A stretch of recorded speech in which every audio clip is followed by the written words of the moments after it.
Welcome back to the Belgian Business Club, and thank you for joining us for this special event today. We will have the opportunity to have an overview of the economic plans of the Biden-Harris administration with a focus on infrastructures and families.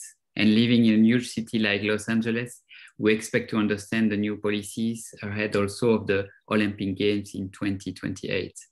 And our event today is even more special. As we speak, the President Biden is currently in Belgium to attend the NATO summit and will meet with the European authorities and have a discussion with His Majesty the King and our Prime Minister later tomorrow. We are glad that Belgium is in the agenda for his first overseas trip.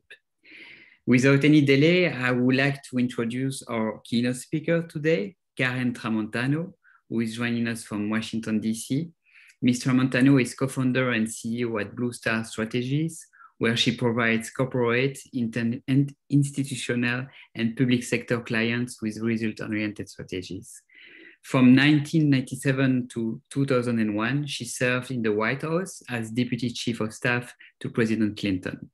She is also founder and president of the Global Fairness Initiative, a nonprofit organization working to promote a more equitable and sustainable approach to globalization. And I would like also to introduce the Consul General of Belgium in Los Angeles, Ambassador Sleeuwagen, who will address closing remarks. Thank you both to be here today. And to our audience, you will have the possibility to ask your question to Ms. Tramontano by using the Q&A or the chat box. We will answer to your question at the end of the keynote. Ms. Tramontano, the floor is all yours. Thank you for being here. Well, thank you. Thank you so much. Thank you for the invitation. It's an honor to be with all of you. Your timing is impeccable, right? You picked this date right when you knew that the President of the United States was going to be in Belgium. So congratulations. That's fabulous. So let me begin in talking about the Biden-Harris economic plan to start about why they're doing this, and I think there's two reasons. One is obvious, and maybe the other one not so obvious.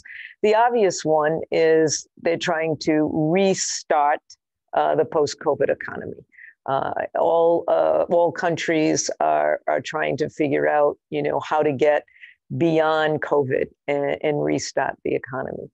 But the most important reason is the Biden-Harris administration wants to restructure and reform the U.S. economy so it is an economy for the future. It is in many ways very visionary. It has some traditional aspects, and then it has some transformative aspects. So I want to talk about the typical or transitional aspects of the infrastructure program. It's about traditional forms of infrastructure, rebuilding our roads, rebuilding bridges, rebuilding ports, rebuilding airports, rebuilding our transit system. For those of you who, and I know many of you are entrepreneurs who have come to the United States many, many times, if you have been in New York City and you have been in Penn Station, you realize that the United States has not invested in our infrastructure and our transit for decades upon decades. The LA airport, the airport at Newark, we need a huge, huge cash infusion of infrastructure. And part of the problem is there have been fissures in our Congress. The role of Congress is to appropriate money. And it has been a fissure in our Congress for many, many years on infrastructure. The last 4 years, the Trump administration had promised a big infrastructure investment, and it didn't happen. I think the good news is we will see an infrastructure investment. There will be a bill passed, but there's a couple of questions. Will it just be a traditional infrastructure bill, or will it contain some or all of the elements of the Biden-Harris administration with regard to transformative elements? And those transformative elements fall in, roughly three categories. One is investments in our utilities, a new electric grid, also internet for all, especially rural internet program, but also investments in clean water and investments in clean air. Now, this is beyond sort of the climate change, addressing issues of climate change and infrastructure plan, which I'll talk about in a minute. But I'm sure many of you have heard about the crisis in Flint, Michigan in water, the crisis in Jackson, Mississippi in water. And what you see is, especially in US communities of color, where for many, many years there have been largely white citizens moving from those cities into the suburbs, leaving the cities with very little tax base. There's also been companies leaving those cities for many years, leaving those cities with no tax base. And without a tax base, there isn't an infrastructure plan. And so it's no surprise that we're seeing water problems in many, many cities, especially our cities in the South, where you see predominantly African-American cities having problems really investing in infrastructure because the tax base has long been gone. And the states, where usually the infrastructure money comes from, is not investing in those communities.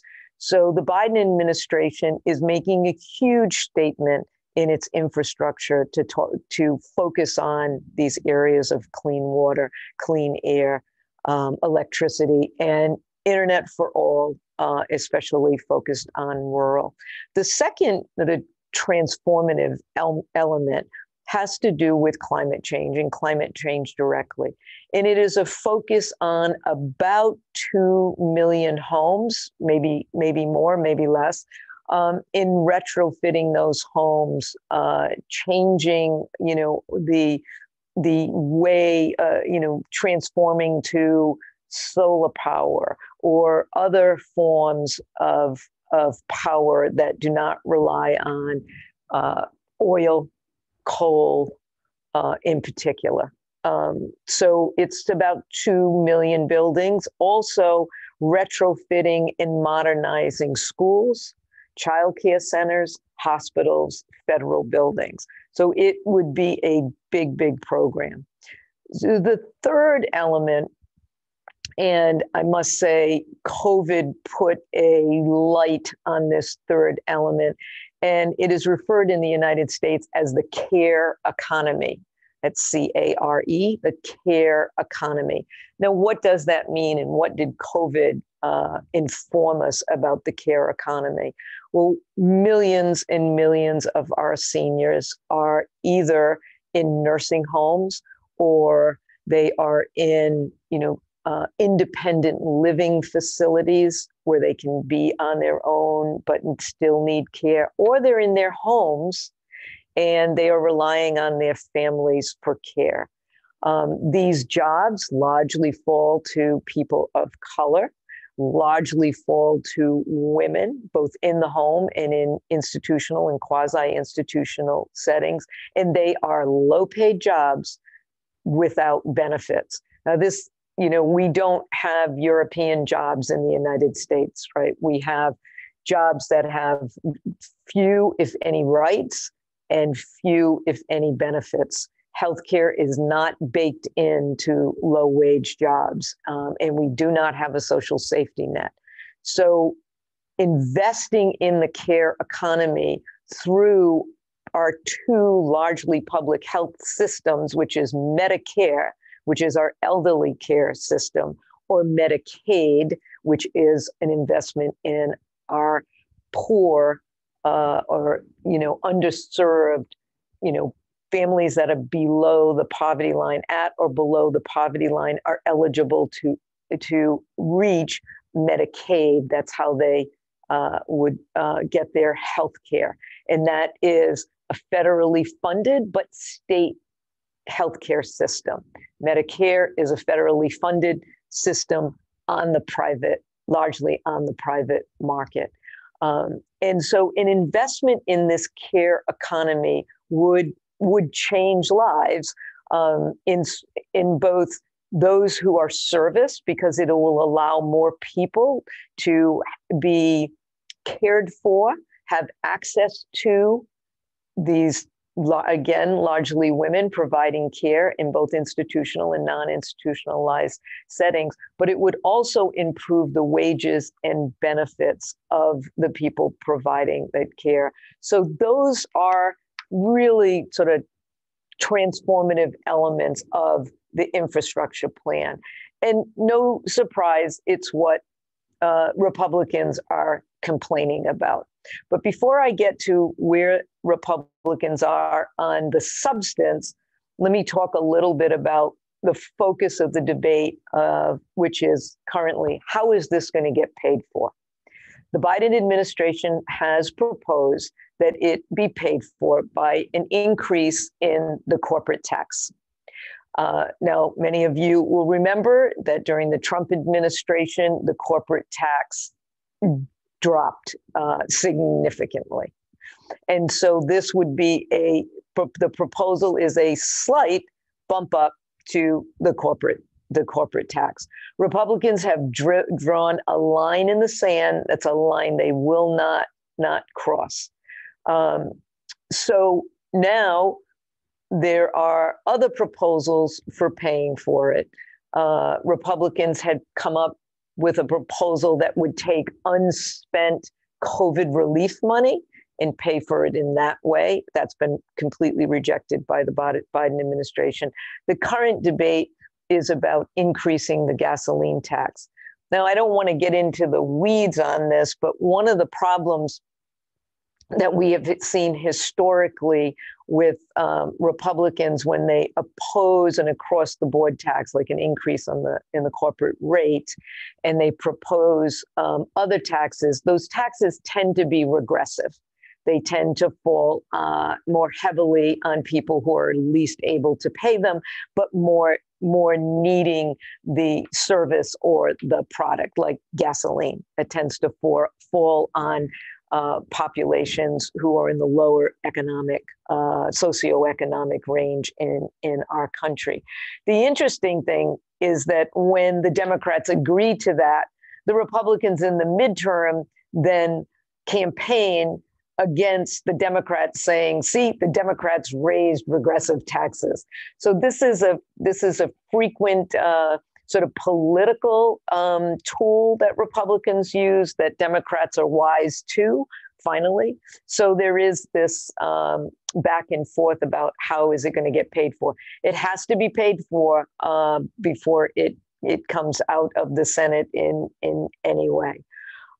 So let me just talk about more broadly sort of where we are, because it can be, a little bit confusing, I think, to anybody who's not following sort of the day-to-day on this, because it's imbued with a lot of rhetoric. And so you really want to try to understand, where are we? So even though the Biden administration proposed this big infrastructure plan, in our system, the president of the United States cannot actually propose legislation. So legislation has to come out of the Congress. So there's, either Democrats can produce a bill or Democrats and Republicans can produce a bill, either in the House or the Senate, but it has to come out of Congress. So there really is no specifically Biden infrastructure. It will be a bill that comes out of Congress. So the first discussions were between President Biden and a Republican who was representing the Republican leadership. Those discussions broke off, pretty quickly, because the Biden administration did not like the level of infrastructure investment, and it didn't like the way that the Republicans were planning to pay for it. Now there's a group of 10 senators, 5 Republicans and 5 Democrats, who, as of this morning, have said that they have come to an agreement. But the agreement does not include a corporate income tax rate raise. And there isn't any transparency right now on what and how will it be paid for. There is some talk about the gasoline tax. But as many of you, I'm sure, know, it takes 60 senators to agree on this proposal for it to pass the Senate. And right now, the Republicans are short of those 60. So the other element of this is you have clearly the majority of Republicans will vote no on the whole plan because they don't like any of the transformative aspects of it. They may like the traditional aspects of it, but they're not going to vote. And that's going to be a majority of Republicans. You have a minority of Republicans that like the plan, but are arguing about how it will be paid for. Then you have a majority, a clear majority in both the House and the Senate of Democrats that want a corporate tax increase. They believe the Trump tax bill was wrong. They believe corporations are not paying their fair share in our system, and they want a corporate tax increase. They also want the plan heavily weighted towards the transformative aspects of the plan. And then there's a minority of Democrats that will accept more traditional, less transformative, and will accept something other than a corporate tax plan. So it has to pass both houses. There's a very slim majority in the House. So if the progressives, and there's not a majority of progressives, but if the progressives begin to walk away from this program in the House, then the Speaker of the House, Nancy Pelosi, will have a huge problem. And it's still unclear whether the Senate will be able to produce the 60 vote margin that is needed in the Senate. If that doesn't work, the Democrats will try to pass it with 51 votes. They won't pass the compromise. They'll pass something closer to the Biden proposal, but it won't be the Biden proposal, but it'll be something closer to the Biden proposal. And they will have to reach 51. That means they'll have to ensure that all 50 Democrats vote for it, and that's not clear. And then the deciding vote would be by the vice president, because that's sort of how it works in the system. So before we jump to questions, I want to just talk about one more aspect of the Biden economic plan, and that is the family plan. Now, this really is a step forward, quite progressive in U.S. terms. For the Europeans online here, I don't think you'll find it progressive at all. But in the U.S. system, it's pretty progressive. It begins by supporting families with sort of two basic expenses: healthcare and childcare. And it would provide for additional, I should say, 3 years of education, 2 at the very beginning. So it would provide preschool for 3 and 4-year-olds, and then 2 at the end after high school in 2 years of free college, either at a community college or a full 4-year college. It also would subsidize minority serving institutions. Now, what does that mean? I'm sure that many of you have heard of historically Black colleges and universities. We also have a system of historic Hispanic universities. We also have our Native American tribal colleges and universities. It would provide an infusion of an investment into these institutions. And the reasoning for that is pretty simple.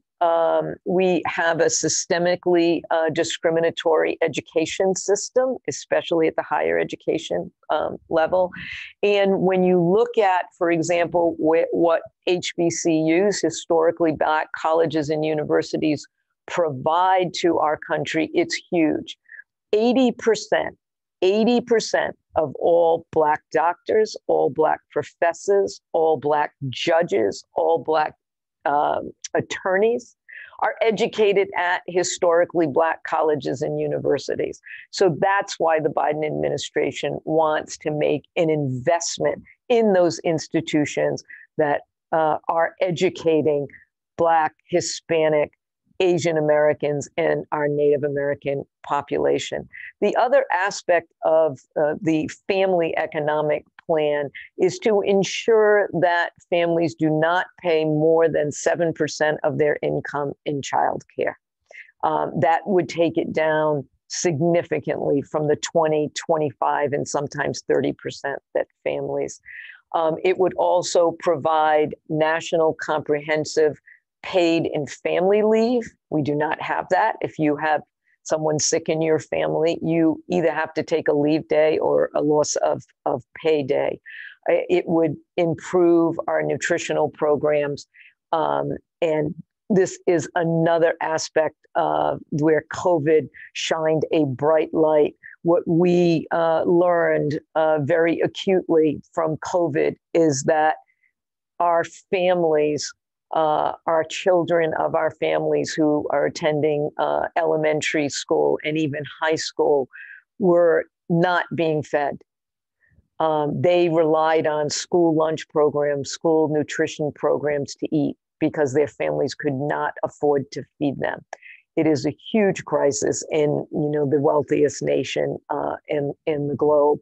And so there would be a huge investment in those programs in the family economic plan.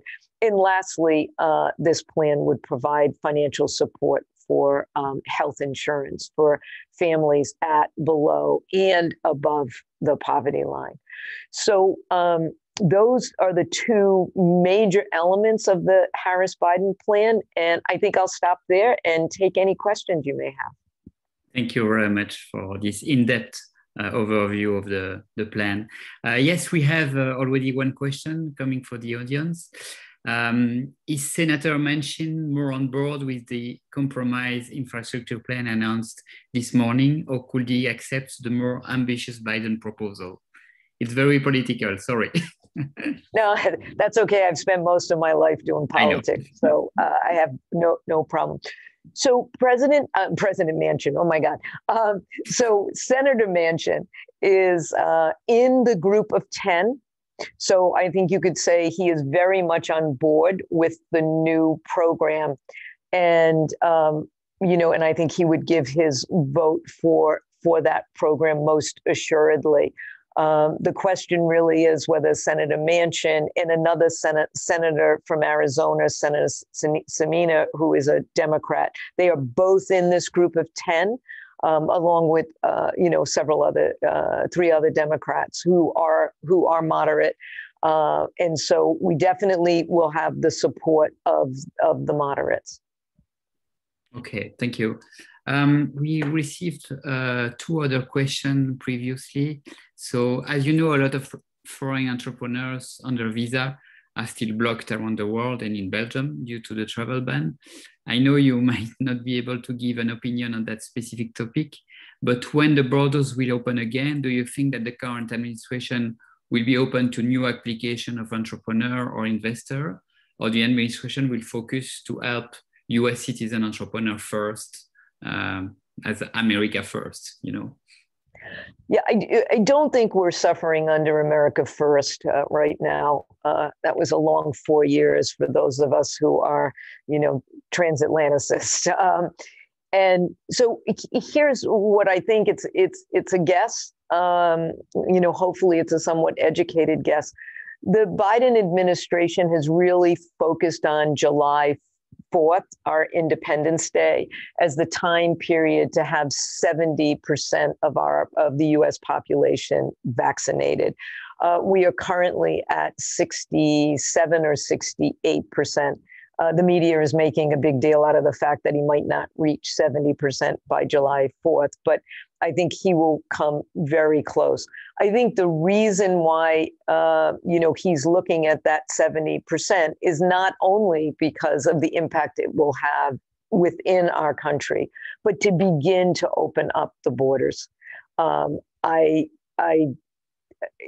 listen, we are a country that has always had open borders, especially to our European allies, and I think all of us want to get back to that as quickly as possible. Plus, European entrepreneurs and European investors are huge in our economy, right? And so, along with this infrastructure plan, the Biden-Harris administration wants that infusion of entrepreneurs and investors to come to the United States. Because if you're not coming here, you're not investing here.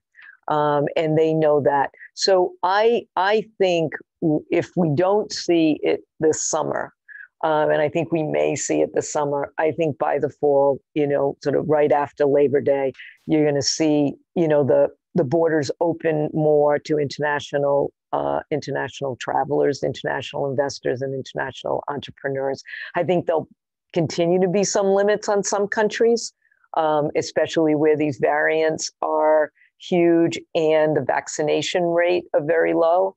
But the vaccination rates, I should say, are very low. But I think with Europe, there's going to be, with Europeans, there'll be openings for sure. We have another question. Does the plan under discussion by the 10 senators you spoke about include a care economy component as well? That's a very, very good question. And I do not know the answer to it because they haven't really put transparency on what the elements are, other than to say they are covering traditional elements and they are covering some climate change elements. The care economy is so important to the Biden administration.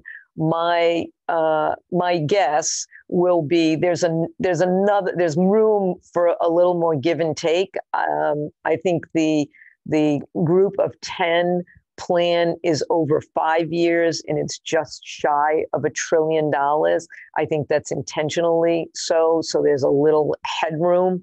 And I think the Biden administration really wants to come out with, even if it's not robust, it wants to open up, the opportunity for investments in the care economy, because once that there's that opening in that, as I said, those transformative elements, then you can keep going back to it. So my guess is in the give and take, if there's nothing in this group of 10 in the care economy, my guess is the Biden administration will demand that be some investment in the care economy. It's just too huge, and it was too decimated because of COVID-19 not to put an investment in it to repair it. Okay, thank you. And maybe a last question before passing the floor to our ambassador. What are the most important topics you think will be discussed between President Biden and European representative tomorrow in Brussels? What is the most important topic for you? Well, I think the first topic is probably by way of an apology for the last 4 years of insults that our European allies had experienced, and that, and President Biden has said this publicly, although not in terms of an apology, but he has said this publicly, that America trusts its allies, its European allies, and it wants to continue the historic partnership and historic transatlantic relationship that we have had for decades. The same is true for NATO, and our NATO, very strong NATO alliance. So I think, a lot of damage was done. And, it's going to take time to really rebuild that trust again. I think initial inroads have been made, but those have to continue. There are clearly still some disputes, how to deal with China, how to deal with tariffs. When are tariffs coming down? When are things going to be changed in our trade relationship? How is that trade relationship going to change? And all that requires a rebuilding of trust and a rebuilding of the understanding between Europe and the United States. So I think I think that's been a lot of the discussion at the G7, and I think NATO in particular, I can't imagine that there will be a strong focus on Russia. And there's differences of opinions about how to deal with Russia. But cybercrime is a huge problem for Europe and for the United States, and how to get those issues with under the chapeau of NATO, I think will be another discussion. Okay, perfect. Thank you. Thank you for your time, Mr. Tramontano. I will now pass the floor to our Consul General here in Los Angeles, Ambassador Sleeuwagen. Yeah, thank you, Jean-Baptiste, and especially great thank you to Karen Tramontano. Karen, thank you very much. This was really impressive. It's not every day that we are so privileged to have an insight in what is on the table, how the discussions are going on, and the way you described it was very clear. So thank you very much for that overview. It is indeed something. The new Biden-Harris administration is a new aspect in American society, which we Europeans are looking very much forward to in working together. And when you see this important reform, which is timely because after COVID, but also it starts a general discussion in U.S. society. And I must say, even though we see the differences, the political differences, I'm very happy to see a new cooperation in the political society within the US on these specific matters, which are very important for the development of any country. You mentioned all those topics: infrastructure, climate change, water, digital society, and especially to start now engaging in a discussion on the care economy. I think that is very important.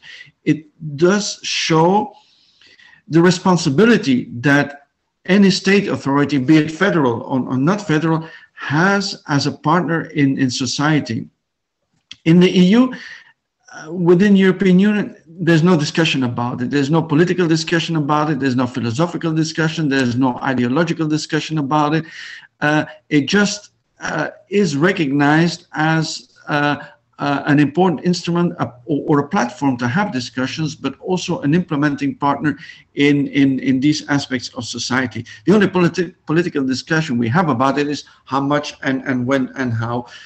But you're engaging into that as well now. So I'm very happy to see that these discussions are much more operational than the philosophical or ideological discussions, which nobody needs in daily life. It's interesting, but you don't need it in daily life. So we very much welcome, if I can say this, we welcome this discussion, and we're looking forward in learning from you and working together with you on those issues.